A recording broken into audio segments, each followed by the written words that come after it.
Let's talk about creating a cause and effect diagram, also known as a fishbone diagram for its shape and an Ishikawa diagram for its inventor, Dr. Ishikawa, who developed the technique in the late 1960s.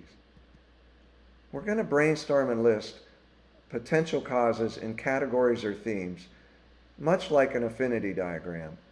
Now, for the manufacturing industry, there are these themes that are typically used: manpower, Mother Nature, machines, materials, methods, and measurements.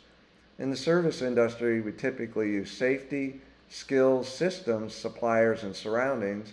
And in the marketing industry, we would use people, price, promotion, place, product, process, and physical evidence. Now, unlike an affinity diagram, these groups are identified first. So let's look at an example using the themes or categories from the manufacturing industry.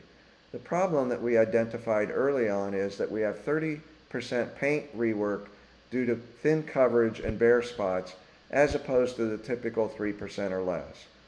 Now, using the standard categories, we're going to list all the potential causes for this issue or problem under each category. So we're going to do some brainstorming with the team and come up with potential causes. Now we have a quick visual of all the potential causes of the issue. Now, using the subject matter experts, we're going to try to narrow this list down and eventually get to the root cause. So in this case, we selected roller nap being too short as the most likely cause of thin coverage and bare spots.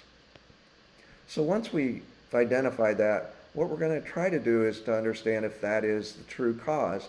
If it is, we'll drill down to the root cause using 5 why. So we're going to go look at inventory or work instructions or ask painters what roller nap they used on previous jobs for different wall textures and so forth. And then we'll take it to the root cause. Here's another example. In this case, we didn't use the standard categories. The problem or issue is 15% office turnover rate as opposed to the corporate goal of 3% or less. So we first created an input-output process map, and then using some of the process steps, we listed those as the categories. So one was replacement requisition and job posting.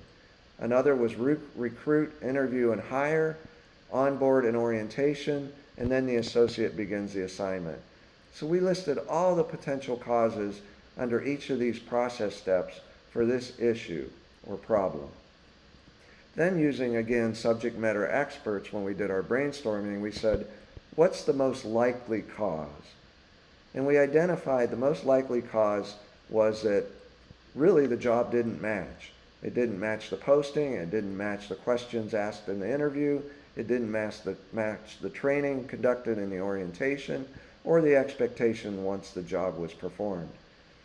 So now we're going to go to things like exit interviews, work instructions, job descriptions, and so on to understand if this is the true cause of the problem.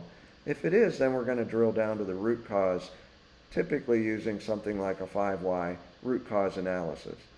So please don't forget to download your complimentary toolbox containing this and many tools at valuegenerationpartners.com. Select the download page, and each of these toolboxes is available to download, and they'll have many templates used in these different types of initiatives. Good luck with creating your cause and effect diagram, and thank you.